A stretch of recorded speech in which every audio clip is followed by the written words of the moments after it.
Hey guys, Dan here with another Comics Weekly wrap-up. I know a lot of people, by the time I upload this video, it's going to be New Year's Eve. It's going to be the last day of 2015, and I know a lot of people in the BookTube community, they're all about doing, like, reflections on the past year, books they read, and reading goals they want to do. But to be right up front and honest with you guys, I kind of find that shit a little bit redundant. I really don't think that for one, it's not for me, it's not for my channel. So I really don't think that I'm going to be one of those guys who's going to like follow the BookTube trend and upload one of those type of videos, because I really, with the way my life is, I really don't have that much time to commit to like a reading type schedule, or say like to set myself to a certain number of books that I feel like I think I should be able to read in a year. I'm just a down-to-earth dude, and I just want to read what I want to read. So the only thing I'm really going to try to do, which is the same thing I try to do this year, is just try to read all the books that I buy before I buy any more books. I know I'm really bad at that. I still buy a lot of books, and I still have yet to read all the books I bought from previous years. But that's not the point of that. Let's stop talking about all that nonsense, and let's get on with this Comics Weekly wrap-up. The first book I read for the week was All New X-Men, The Utopians. I really don't know what volume this is, because I hate when they always put the library sticker over the corner, so I don't really know which volume this is. But it is a later volume, I do know that. It does feature the original X-Men. Of course, if you didn't know, they got traveled through time and they ended up in the present day. So I don't know what that is doing to the time stream. But of course, after Secret Wars, I'm sure everything has been changed too. But this one was kind of all over the place. And the main title of the book, they really don't even get into that until like the end of the book. But it does go over some of the Black Vortex, which I thought that was a cool storyline. I actually, thought that was decent. It wasn't great so far, everything I've seen of it. There was a little bit of a shocker with the Iceman and Iceman's sexuality. I'm not going to spoil it or reveal anything for it. But I just don't understand why they changed that for All New X-Men and why they felt necessary to do that. So this was okay, and I did rate this 3 out of 5 stars. After that, I picked up Marvel's S.H.I.E.L.D. Volume 1, Perfect Bullets. Now this, I think, is where Marvel Comics is kind of drawing the line. I know I read an article a while back that what they were going to try to do was try to incorporate every entity of the Marvel Comics brand and try to make them all align under the same kind of storylines. So that's why they're doing Marvel Agents of S.H.I.E.L.D. as a comic book, because they want people who are fans of the TV show to be able to pick up Marvel books and be able to understand what's going on, along with people who are fans of the Marvel films like Avengers and all that.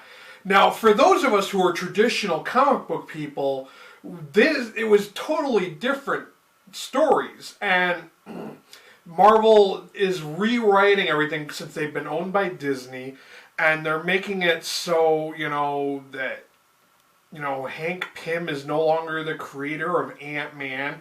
He's no longer the creator of Ultron, which I thought was kind of dumb. But yeah, I mean, some of it's good and some of it's bad, and I'm mentioning the bad right now. But yes, I do enjoy watching the Agents of S.H.I.E.L.D. TV show, and I feel like that this book is their way of introducing the Marvel Agents of S.H.I.E.L.D. with like popular Marvel characters, while not having them on the show because of the budget constraints. So I really thought this was kind of a disappointment. It was okay. It was an okay read. I did rate this only 3 out of 5 stars, but I will admit I was not overly impressed. I mean, I'm sure this is going to appeal to those who know nothing about Marvel Comics. New readers, you may enjoy this, but for someone who was a classic Marvel fan, I really did not enjoy it. I just thought it was okay. After that, I picked up Green Lantern Revenge of the Green Lanterns. Now, this is some classic DC, something I'm not very familiar with, I will admit. This is not really, really old DC, but it is quite... it's kind of new. It's not that old. I'm not sure when this came out, but I thought this one was okay. I mean, it shows the dynamics of different Justice League members, like how Green Lantern is with Batman, and how he's buddies with the Green Arrow. So I mean, I did appreciate reading this, although I didn't think it wasn't a great story. And I hate to say that so far I've shown you guys like books that I only thought were 3 out of 5 stars. But sometimes that happens. I don't really choose to read books that are only 4 or 5 star rated books. I read these books based on my interest to want to read them. I have no hidden agenda here, and I only thought this was a 3 out of 5 star book. Okay, up next we're going to have the first 4-star book of the week, and that is Green Lantern, the Sinestro Corps War, Volume 1. Now, I have to say before we get into this, I have yet to find a Green Lantern book that I didn't like. I either think that they're either 3 stars, or a lot of the ones I've been reading have been 4-star rated books. So I thought this was really good, and this is pre-New 52. And for those not familiar, this leads into the Blackest Night storyline. It's where the different colored rings are formed, and of course this is when Sinestro harnesses the power of the Yellow Lantern, the fear aspect, the fear emotion or whatever. So I thought this was really, really good. It was a fast-paced story. It didn't really have too many slow parts with worthless dialogue that you tend to find in a lot of comics. I thought it was definitely an interesting read. And there was one scene that I saw where it was in space, and the way they did the text bubbles and everything, it was just kind of like different angles, which would kind of, because there's no gravity in space. And I thought that one scene did a really good job of doing that with the way the text bubbles were kind of all over the page. And not crazy all over the page, but showing that there was no center of gravity. I thought it was interesting. And as I suggested before showing you this book, I did rate this 4 out of 5 stars. I do have another volume of this that I have yet to read, and I'm hoping to get to soon.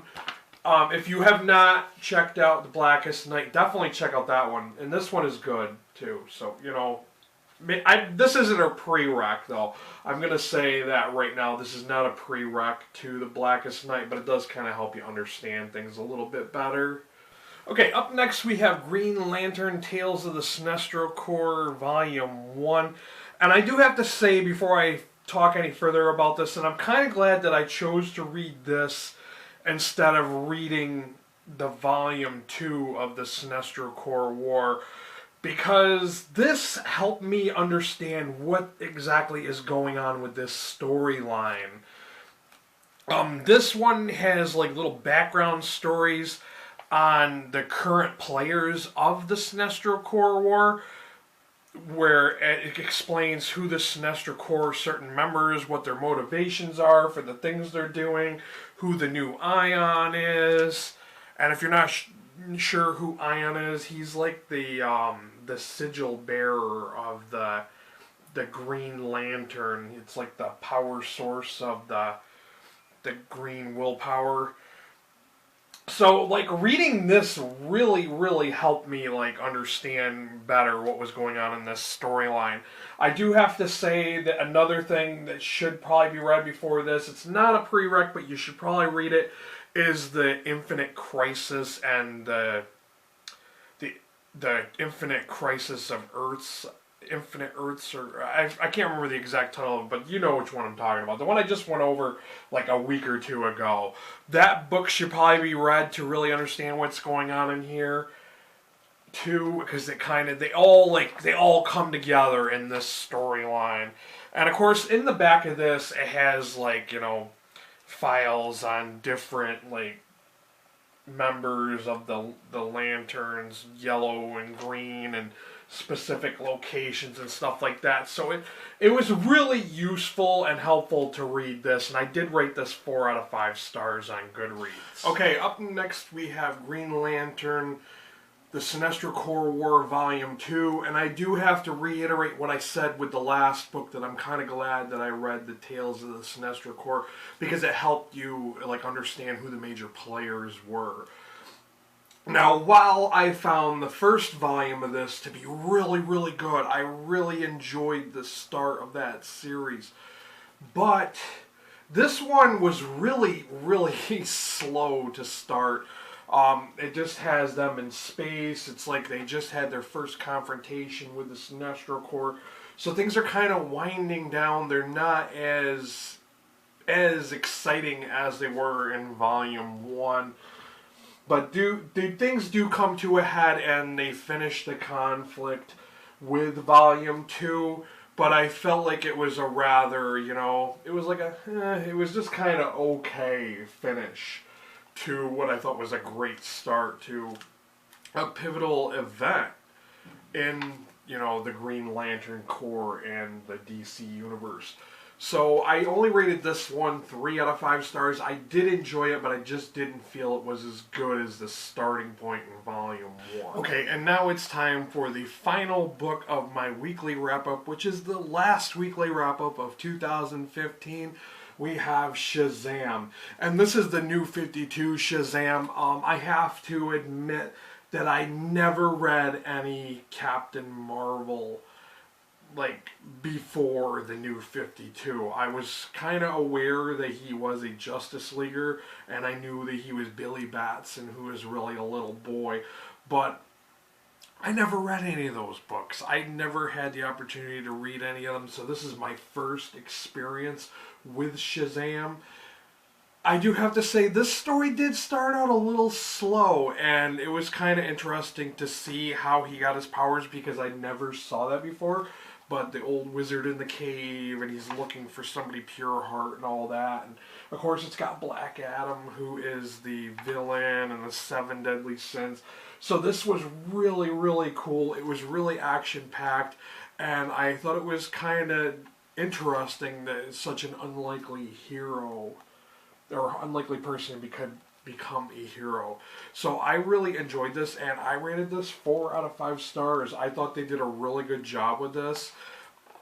If you have not checked this one out, you definitely should, especially if you're a fan of the New 52s.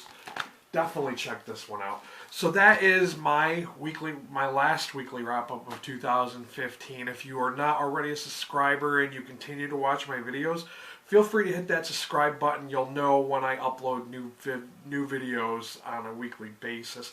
I sometimes sporadically upload other videos that are not wrap-ups.